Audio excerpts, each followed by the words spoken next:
I have always loved a good Total War expansion. The reasons are many, but a great expansion combines the best of the base game with awesome new mechanics or time periods altogether. And of course, a true Total War expansion is nothing without a completely new and focused map. Many of these aspects come together in one of my favorite Total War expansions of all time, namely the Age of Charlemagne expansion for Total War Attila. And I'm going to tell you exactly why that is. But first, make sure to subscribe to the channel and share which Total War expansion is your favorite down below. And don't forget to leave a like and perhaps even join our Discord channel. Where Total War Attila gave us a deep dive into late antiquity and arguably the earliest days of the medieval period, Age of Charlemagne does a rare thing indeed, by not simply taking place in a slightly different time period, but a long 400 years after the base game. Perhaps unsurprisingly, Age of Charlemagne takes place during the time of the man himself, the great Frankish king who would come to unify both Francia and Germania into the one and only Holy Roman Empire. The Roman era is now far behind us, with virtually nothing at all left of said culture other than the inheritance of Christianity and the longing for Roman greatness. We do begin in Francia's infancy, however, with the country itself being torn in two, and vultures everywhere attempting to stop Charlemagne in his tracks. But even though the Frankish Empire remains small at the start of this campaign, does not mean the Charlemagne expansion is without ambition. If you found Attila's original map to be of a smaller scale, then Charlemagne's is likely to please you, as this is arguably the largest map of Western, Central, and Southern Europe we've ever received. In this medieval world, the British Isles are still fought over by various factions vying for power, and the Vikings hailing from Scandinavia are never far away. In Germany, several kingdoms and duchies are seeking control of the land, but eastern invaders in the form of raiders must be paid attention to if one wishes to come out on top.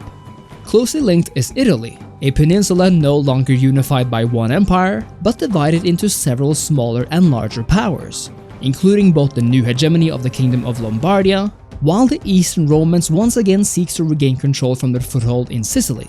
Sadly, and to my great personal woe, the Romans are not themselves playable, which is such a shame honestly, because it would partially allow us to experience that faction's development since the Attila campaign itself. In Iberia, Christian kingdoms must contend with the mighty Emirate of Cordoba, whose religion and military might never ceases to threaten Europe and Christianity itself.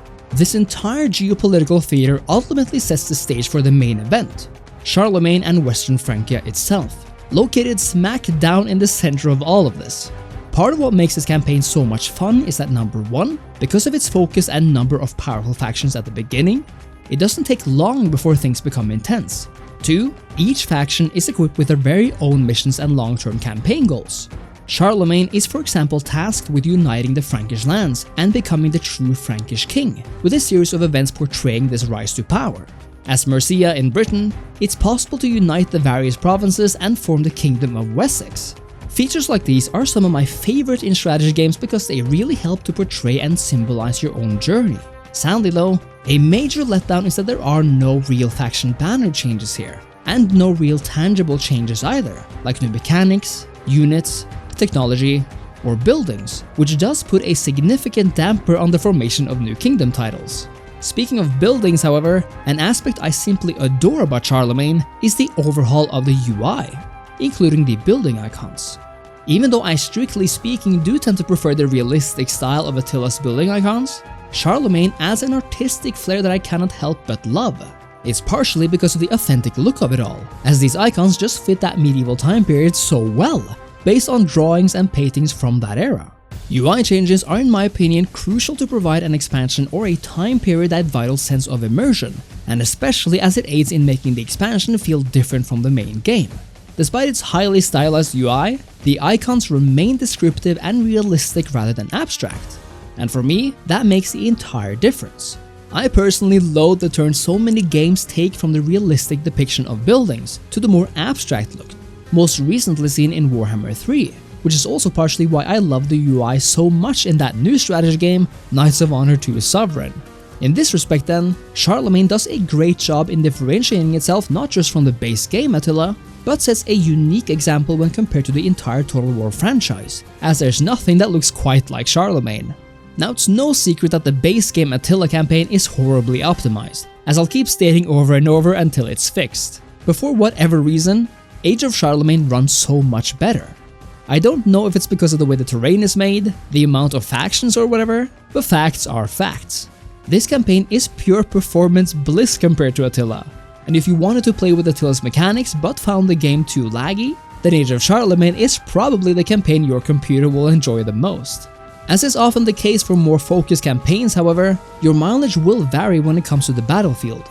The battles of Age of Charlemagne do play great, that's not the issue, but I think some may find the lack of unit variety a bit of a turnoff. This is of course mostly historically accurate and as such no big issue, but do be aware that in terms of style, these early medieval armies are neither as flashy as the Roman era ones, nor as heavy as those from the High or Late Middle Ages. It does find itself somewhere in between, I'd say, but perhaps on the less intriguing side. That being said, we do have variety.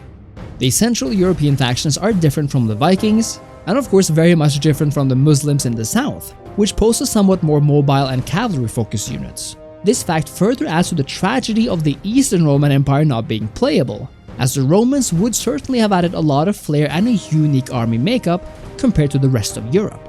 And for both the campaign and the battle map reasons, I just find it so odd that Creative Assembly put this fan-favorite faction on the map, but somehow kept us from playing them. It doesn't make any sense at all to me, and I wish things were different. Something else I would have loved to see alongside a playable ERE was an eastern expansion of the map all the way to Constantinople. I think this would have added a lot to the campaign, as the Franks, sporting a sort of re-emergent Western Roman Empire vibe, would actually have to contend with a sizable force in the east for a true clash of civilization.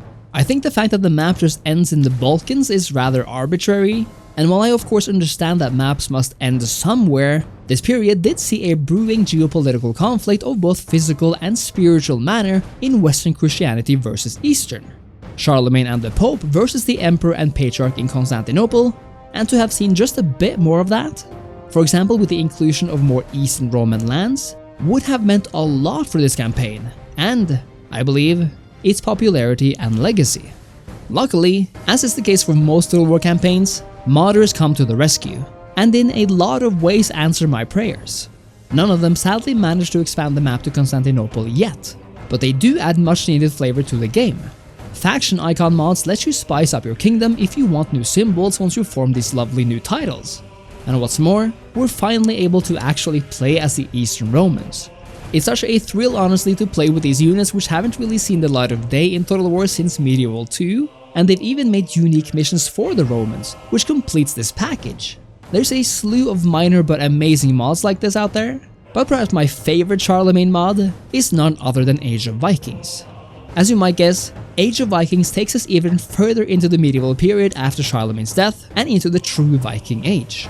The North is seeing these raiders potentially dominate Scandinavia and the British Isles, while Central Europe is now firmly divided into the kingdoms of Charlemagne's heirs, which all of a sudden remind us much more of how Europe will come to look in the classic medieval period. It's an amazing mod you absolutely need to try, and it's almost like an entirely new game in and of itself.